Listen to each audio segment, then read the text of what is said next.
Les femmes mettent plus de temps, le plaisir féminin c'est plus compliqué. Est-ce que je suis normale? Est-ce que mon copain ou mon partenaire va se lasser de moi parce que je n'y arrive pas? Voilà un petit peu les peurs qui peuvent te saisir quand tu es dans l'intimité et que tu n'arrives pas à finir. C'est-à-dire que tu peux ressentir du plaisir en plus ou moins grande quantité et ton partenaire arrive au paroxysme, à la jouissance et toi tu n'y arrives pas. Et en vient ces boucles dans ta tête où tu viens te poser mille et une questions en quête de solutions et surtout dans ce mal-être de mais ça se trouve c'est moi qui ai un problème, c'est moi qui ne suis pas normale.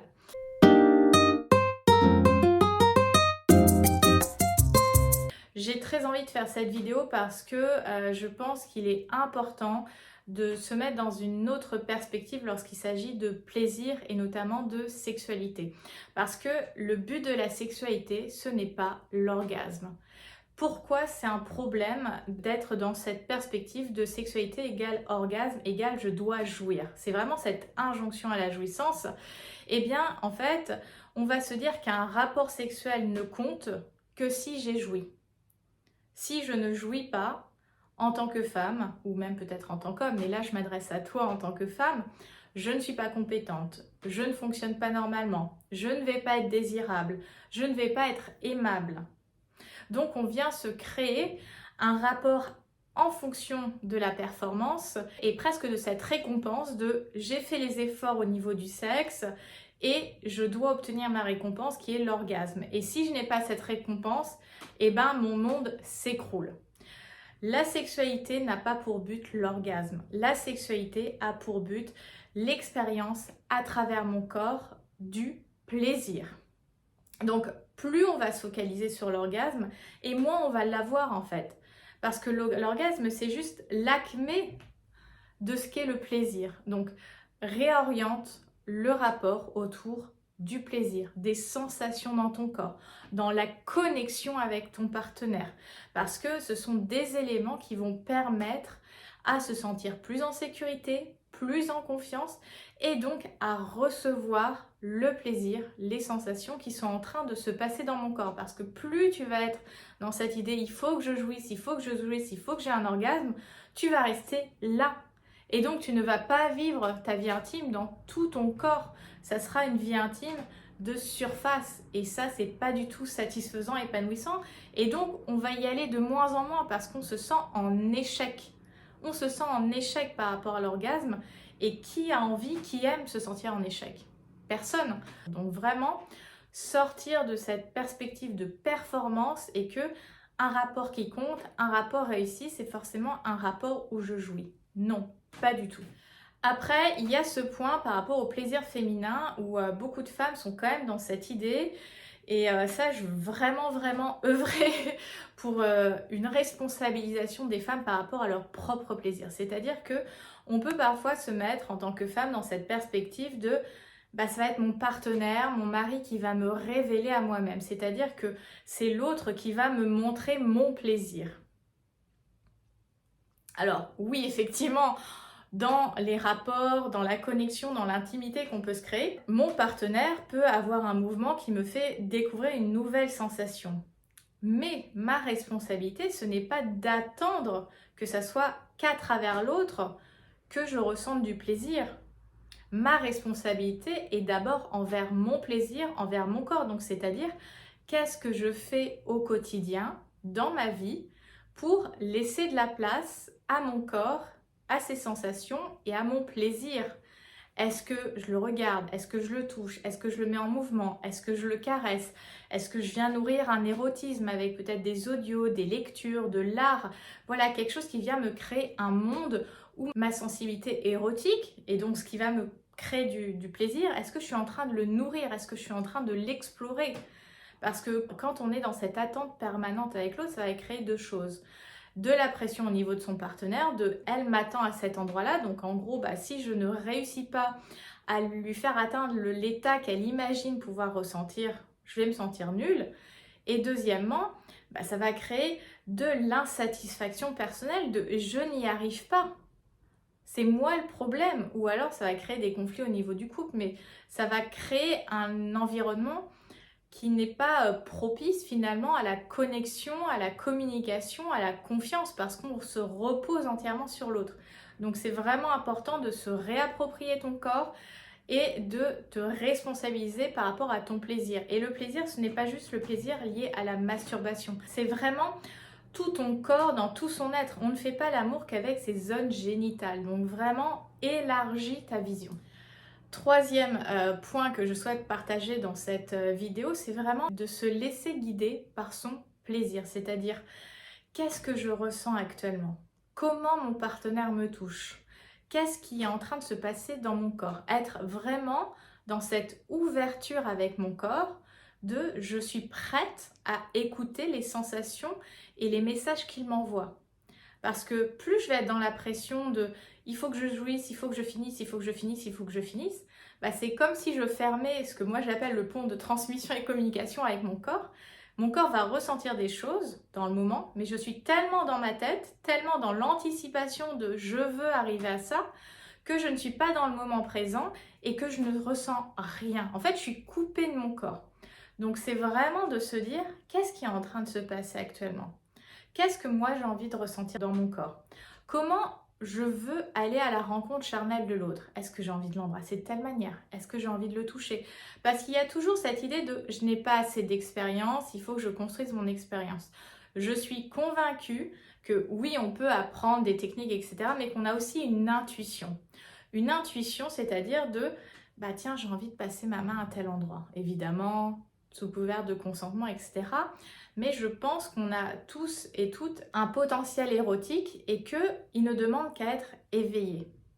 Et en fait, c'est de lui laisser de la place, en fait. C'est de sortir de juste j'ai des techniques et je les applique sans intention, sans émotion. C'est qu'est-ce que j'ai envie de faire ressentir à l'autre? Qu'est-ce que j'ai envie d'exprimer à travers mon corps avec l'autre?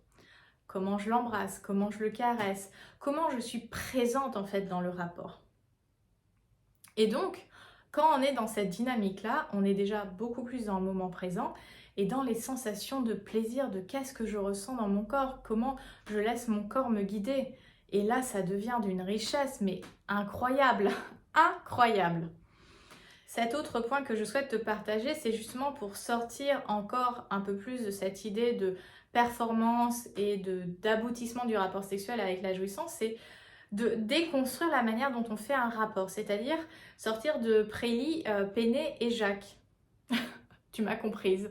C'est-à-dire, peut-être à des moments d'avoir des rapports que non pénétratifs, avoir des moments où on est peut-être que sur de la tendresse et des bisous, des massages sensuels, pour justement permettre à notre corps de reprendre sa place, on lui laisse sa place, et d'expérimenter du plaisir au-delà de la sacro-sainte pénétration. Donc, on sort de cet enchaînement de rapports classiques et on écrit sa sexualité, sa vie intime par rapport à comment je laisse de la place à mon corps. Parce qu'on est tellement à vouloir rétrécir notre corps, faire en sorte qu'il rentre dans des tailles de plus en plus petites, qu'il ne fasse pas trop de bruit, qu'il n'ait pas trop de poils, qu'il n'ait pas trop de gras, qu'il n'ait pas trop de cellulite. Finalement, on ne laisse pas de place à notre corps. Alors que le corps, pour qu'il ressente du plaisir, pour qu'il soit dans ses sensations, il a besoin de respirer, il a besoin d'espace, il a besoin de s'alanguir. Donc venons créer de l'espace, venons déconstruire ces schémas de prélit, péné et Jacques. Ça peut être se concentrer que sur le corps de madame, sur ton corps d'abord. Et pas juste, ça y est, je suis excitée, il faut que je te pénètre. Non, c'est pas ça coécrire un moment d'intimité et de sexualité. Dernier point que je souhaite partager, c'est que du fait de cette perspective de sexualité de performance, du fait d'être efficace, on a tendance quand même à vouloir aller toujours trop vite en besogne. C'est-à-dire, à peine on se caresse un peu, on s'embrasse un peu, c'est genre ça se fait ça, on descend. Non, le corps a besoin de temps. Le désir féminin, l'énergie sexuelle féminine a besoin d'environ 15, 20, 25 minutes pour réellement envahir tout le corps. Donc en fait, quand tu veux aller trop vite, tu passes à côté. C'est comme si tu allais au fast-food. Oui, tu vas manger vite, tu vas te rassasier, mais tu vas pas être satisfait. Que quand tu vas dans un restaurant plus gastronomique où les mets sont davantage travaillés, tu vas prendre davantage de temps parce que les mets sont préparés avec attention, intention, une émotion en fait. Donc le corps a besoin de temps. On ne passe pas d'un mode peut-être working girl ou de mon rôle de maman à femme super sensuelle et sexy. Non, il faut des sas entre deux. Donc c'est de créer des espaces tout au long de la journée, du quotidien, pour justement laisser des portes ouvertes au plaisir. Et quand on est dans la rencontre physique, intime, charnelle, de réellement prendre le temps de s'embrasser, pas juste 2-3 bisous et commencer à descendre, s'embrasser, se caresser, se respirer, se glisser peut-être aussi des mots doux, excitants à l'oreille en fonction des sensibilités de chacun. Prendre le temps de s'effeuiller, ça c'est un mot que j'adore, s'effeuiller, c'est tellement sensuel, érotique. Donc de prendre le temps de passer délicatement une main sous les vêtements, de sentir la chair, la chaleur, la texture, enfin réellement percevoir tout ce qui est en train de se passer à chaque fois parce que finalement on agit un peu toutes et tous comme des blasés de la sexualité. Ouais, c'est bon, je connais, c'est déjà vu, ça fait 1000 fois que je couche avec cette personne. Bah, osons redécouvrir à chaque fois le corps de l'autre. Osons prendre du temps, osons laisser de la vraie place à notre plaisir. Parce que c'est cette anticipation, c'est cette montée progressive des sensations dans le corps qui vont faire que le plaisir va réellement prendre toute sa place et potentiellement arriver à l'orgasme. Mais c'est pas l'orgasme qui est important, c'est le plaisir que tu ressens, l'épanouissement que tu ressens. Parce que tu peux avoir un rapport où tu arrives à l'orgasme mais t'as pas pris tant que ça de plaisir, c'est un peu frustrant. Et tu as des rapports où tu n'as pas orgasmé mais tu t'es tellement senti dans ton corps, connecté à l'autre, dans la connivence, la connexion, le partage que tu es une satisfaction, mais c'est génial. Donc vraiment, mesdames, si vous m'écoutez, sortez de cette idée que vous n'êtes pas des femmes accomplies, complètes, parce que vous n'arrivez pas à orgasmer. L'orgasme, c'est un truc qui va et vient. Ce qui reste, c'est le plaisir. Et plus vous allez vous concentrer sur votre relation au corps, votre relation au plaisir, et plus vous allez vous épanouir. C'est comme laisser une fleur vraiment éclore. C'est je prends de l'espace, je laisse mes pétales sensibles au soleil, aux variations de température, absorber ce qu'il y a à absorber en fait. C'est sortir de juste j'ai mon truc dans mon coin et je n'y arrive pas et c'est frustrant. Et vraiment commencer à s'ouvrir parce que finalement on en vient à être deux êtres fermés qui veulent juste faire de la sexualité parce que ça nous rassure sur l'état de notre couple, sur le fait qu'on est à peu près normaux. Mais en réalité on se sent un peu seul. On se sent un peu incomplète. C'est pas ouf. Donc vraiment, concentrez-vous sur votre corps, concentrez-vous sur votre plaisir parce que c'est ça qui est important, c'est pas la chasse à l'orgasme, c'est pas l'injonction à l'orgasme parce que quand on est dans une sexualité vraiment, j'allais dire légère dans le sens où c'est un vrai plaisir de le faire, il n'y a plus question d'orgasme. Il y a question de plaisir, de je me sens connectée, je me sens dans l'intimité avec l'autre. Et ça a toute la valeur du monde. Donc vraiment, vraiment, on arrête les courses à l'orgasme, on prend sa responsabilité avec son plaisir et on se laisse du temps parce que c'est pas à celui qui ira le premier à l'orgasme que le plaisir sera le plus intense. Non, c'est pas ça. Donc voilà, c'était vraiment le message que je souhaitais te faire passer aujourd'hui. J'espère que cette vidéo va t'aider et va te permettre justement d'avoir de nouveaux outils, de nouvelles perspectives par rapport à ta vie intime. Si tu as aimé cette vidéo, je te laisse t'abonner à la chaîne Infauve et liker cette vidéo, même la partager à tes amis justement pour qu'elles se sentent peut-être reboostées parce que je pense que c'est important de garder de l'espoir et de remettre un peu les pendules à l'heure.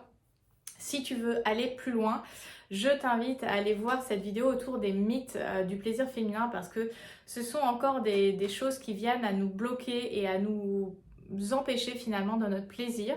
Et si tu as envie d'œuvrer pour ton corps, pour ton plaisir, je t'invite à rejoindre l'école du plaisir âme fauve. Donc c'est un programme d'accompagnement, de coaching autour du plaisir féminin. C'est un programme qui s'étale sur 3 mois où chaque semaine on œuvre ensemble pour ton corps, pour tes sensations, pour ton plaisir et justement pour sortir de ta tête, pour justement retrouver confiance, sérénité et lâcher prise. Toutes les infos concernant cet accompagnement seront en box de description, donc je te laisse le découvrir et puis si tu as des questions, tu peux me retrouver sur les plateformes habituelles, que ce soit Insta, TikTok, voilà, tu peux m'envoyer un MP si tu en as envie. Je te souhaite une très belle journée, libère ta version fauve et surtout, bougie de plaisir. Bye!